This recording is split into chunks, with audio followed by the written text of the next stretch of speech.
লবঙ্গলতিকা এমন এক ভাজা মিষ্টি যা ছোট থেকে বড় সবাই কিন্তু খেতে ভীষণ ভালোবাসে। আর বলা যেতে পারে এটা আমাদের বেঙ্গল ফেমাস মিষ্টি। তো এবার দোল বা হোলিতে তোমরাও বাড়িতে খুব সহজ পদ্ধতিতে বানিয়ে ফেলতে পারো এই লবঙ্গলতিকা। জিনিসটা দেখতে খুবই কমপ্লিকেটেড লাগছে, আর স্টেপ বাই স্টেপ তোমাদের সবটা দেখাবো কিভাবে তোমরা লবঙ্গলতিকাটা বানাবে। লবঙ্গলতিকার যে ক্ষীরটা হয় সেটা সবার প্রথম বানিয়ে নেব, তারপর তোমাদের সঙ্গে শেয়ার করব আমি ঠিক কিভাবে লবঙ্গলতিকাটা বাঁধি। যাই হোক, এখানে আমি 1 লিটার মতো দুধ নিয়ে নিলাম, যার মধ্যে দিয়ে দিলাম 7 থেকে 8টা লবঙ্গ। লবঙ্গলতিকাতে লবঙ্গর ফ্লেভারটা একটু থাকলে ভালো লাগে, তোমরা এটা দিতেও পারো নাও দিতে পারো। যাই হোক, ওদিকে দুধ আমার বয়েল হচ্ছে, এদিকে আমি প্রায় 6 কাপ মতো ময়দা নিয়ে সেটাতে ভালো করে ময়ান দেবো। ময়ানটা দেবো এখানে পিওর ঘিয়ের, এখানে তেলের ময়ান দিলে একদমই হবে না, কারণ যেহেতু লবঙ্গলতিকাটা আমাদের একটু ক্রিস্পি হয়, ঘি দিলে তত সুন্দর মচমচে হবে। তো যাই হোক, 6 কাপ ময়দায় আমি মোটামুটি এখানে প্রায় 8 কাপ মতো ঘি ব্যবহার করেছি, এবং খুব ভালো করে ডলে ডলে এটাকে আমরা এমনভাবে ময়ান দেবো যেন হাতে এরকম বাঁধলে দেখবে ভাঙা যাবে। মোটামুটি তোমাদের আশা করি বোঝাতে পেরেছি কনসিস্টেন্সিটা ঠিক কীরকম হবে। যাই হোক, এক চুটকিতেই তো ময়দাটা মাখিয়ে নিলাম। এরপরে এদিকে ততক্ষণে দুধটা আমার ঘন হয়ে গেছে। এই দুধটা যখন মোটামুটি মোড়ে 500 গ্রাম হয়ে যাবে, তখন সবার প্রথমে আমি যেটা করব সেটা হলো লবঙ্গগুলো আমি তুলে এরপর ফেলে দেবো, কারণ লবঙ্গটা মুখে ঠেকলে পরে খারাপ লাগবে, কারণ এটা তো ঘন হয়ে যাবে, তো তখন অসুবিধা হয় বলে এখনই আমি লবঙ্গটা বার করে দিলাম। এরপর এর মধ্যে আমি অ্যাড করলাম 200 গ্রাম মতো পাউডার দুধ। এই 200 গ্রাম পাউডার দুধ দিয়ে খুব ভালো করে নেড়ে চেড়ে আমি একটা ক্ষীর তৈরি করব, যেটা অ্যাকচুয়ালি আমাদের লবঙ্গলতিকার পুর হিসেবে তৈরি হচ্ছে। যাই হোক, অলমোস্ট ঘন হয়ে গেছে দুধ। এরপর আমি এর মধ্যে অ্যাড করে দিলাম চিনি। মিষ্টিটা তোমরা তোমাদের মতো করে অ্যাডজাস্ট করে নিও।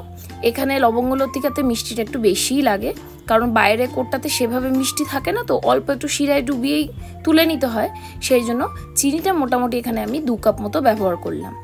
এরপর দেখো, ক্ষীর আমার একদম রেডি। এবার এটা নামিয়ে ঠান্ডা করতে দেবো। অন্যদিকে আরেকটা প্যানের মধ্যে আমি দেখো 2 কাপ মতো চিনি নিচ্ছি আর 1 কাপ মতো জল নেব। এটা দিয়ে একটা পাতলা শিরা তৈরি করে নিলেই হবে। জাস্ট চিনিটা গললেই তারপরেই আমরা এটাকে নামিয়ে নেব, আর কিচ্ছু করার দরকার নেই, 1 তার 2 তার কোনো কিছুই দরকার নেই। যাই হোক, দেখো একটা খুব সুন্দর বয়েল চলে এসছে। এবার এটাকে আমি নামিয়ে নেব। চলে যাব এবার আমরা পরবর্তী স্টেপে। সবার প্রথমে ক্ষীরটা নিয়ে আমি ভাগ ভাগ করে রেখে নেব। তাতে করে যেটা সুবিধা হবে সেটা হচ্ছে, যখন আমি লবঙ্গলতিকাটা বাঁধবো তখন আমাদের ওটা এক একটা করে নিয়ে বাঁধতে অনেক বেশি সুবিধা হবে। যাই হোক, দেখো একটা একটা করে নিয়ে আমি এইভাবে ক্ষীরগুলো রেখে দিচ্ছি, যাতে করে পরে আমার অনেক বেশি কাজটা করতে সুবিধা হয়।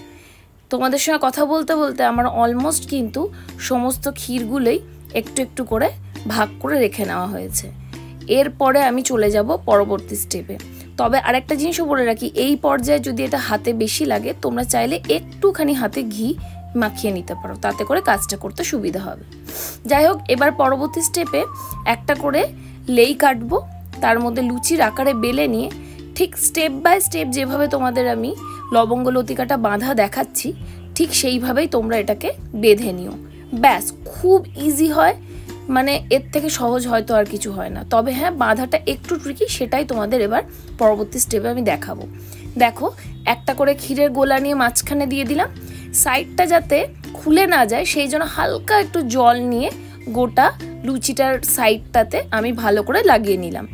এবার দেখো, এর পরের স্টেপটা দেখো, এক পিঠ নিয়ে উল্টে দেবো ঠিক মাঝ বরাবর, আবার অপর পিঠ নিয়েও উল্টে দেবো ঠিক মাঝ বরাবর। ঠিক যেভাবে এখানে ভিডিওতে তোমাদের দেখাচ্ছি, এই স্টেপটা কিন্তু তোমরা খুব ভালোভাবে দেখো, তাহলেই একদম দোকানের মতো লবঙ্গলতিকা তোমরা বাড়িতেই বানাতে পারবে। এবার আমি এটাকে উল্টে নিলাম। উল্টে নিয়ে দুটো যে কর্নার্স আছে ওখানেও একটু জল দিয়ে আমি লাগিয়ে নিলাম। এরপরে যখন এটাকে আমি মুড়ে নেব, তখন দেখবে একে অপর থেকে এটা খুলে যাবে না, একটা আঠালো ব্যাপার হয়ে গেল। ব্যাস, আমাদের কিন্তু মেন কাজ একদম কমপ্লিট। এবার যেহেতু এটা লবঙ্গলতিকা, সেহেতু এটাকে বাঁধার জন্য আমি মাঝখানে সুন্দর একটা লবঙ্গ দিয়ে দিলাম। দেখো, আশা করি তোমাদের এই প্রসেসে বুঝতে কিছু অসুবিধা হয়নি। আরেকটা করে দেখাচ্ছি যাতে তোমাদের বুঝতে একটু বেশি সুবিধা হয়। তোমরা যেভাবে স্টেপগুলো দেখাচ্ছি এভাবেই করে একবার অবশ্যই বাড়িতে খেও। দোকানের থেকেও সুন্দর হবে এই লবঙ্গ লতিকা। কার কার পছন্দ লবঙ্গ লতিকা অবশ্যই আমাকে কমেন্টসে জানিও। আমার তো বেশ ভালো লাগে, ভাজা মিষ্টি, ওপরে একটু হালকা রস, ভেতরে সুন্দর ক্ষীরের স্বাদ, খুবই সুন্দর লাগে। যাই হোক, গল্প করতে করতে দেখো দ্বিতীয় লবঙ্গ লতিকাটাও আমি বেঁধে নিলাম। যদি তোমাদের মনে হয় দুবার ঘুরিয়ে ভিডিওটা দেখো, আশা করি তোমাদের বুঝতে খুবই সুবিধা হবে। তবে খুবই ইজি প্রসেসটা নিশ্চয়ই বুঝতে পেরেছো। এক এক করে এবার আমি সবকটা লবঙ্গ লতিকায় কিন্তু বেঁধে নেব।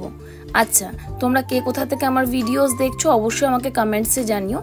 এছাড়াও আমার রেসিপি ভিডিওস তোমাদের দেখতে কেমন লাগছে অবশ্যই জানিও। এদিকে লবঙ্গ লতিকাগুলো আমার বাঁধা হয়ে গেছে।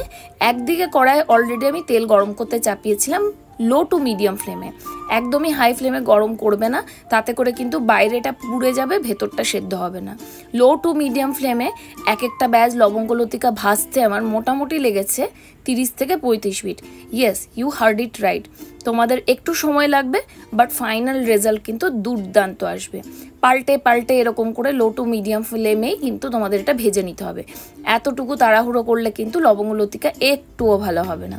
তো যাই হোক, দেখো আমি স্পিড প্রসেসে তোমাদের দেখিয়ে দিলাম, কিন্তু সময়টাও তোমাদের আমি জানিয়ে দিলাম এরকম সময় লাগবে। এরপর এক একটা লবঙ্গ লতিকা তুলবো, তুলে আমি 1 মিনিটের জন্য যে সেরাটা আগেই বানিয়ে রেখেছিলাম সেটার মধ্যে দিয়ে ভালো করে একটু নাড়াচাড়া করে তারপরে তুলে নেবো একটা অন্য পাত্রে। ব্যাস, তৈরি হয়ে গেল আমাদের লবঙ্গ লতিকা। কত সহজ না রেসিপিটা বলো? খুবই সহজ হয় এবং খেতে কিন্তু দুর্ধর্ষ হয়। এই দোল বা হোলিতে বাড়িতে সবাইকে বানিয়ে খাওয়াও, বাড়িতে গেস্ট এলে তাদের বানিয়ে খাওয়াও, তারা ধরতেই পারবে না যে এটা তোমরা দোকান থেকে কেনোনি। প্রথমে কিন্তু একটু হকচকিয়েই যাবে। কেমন লাগলো রেসিপিটা জানিও অবশ্যই। দেখা হচ্ছে অন্য একটা নতুন ভিডিওর সাথে।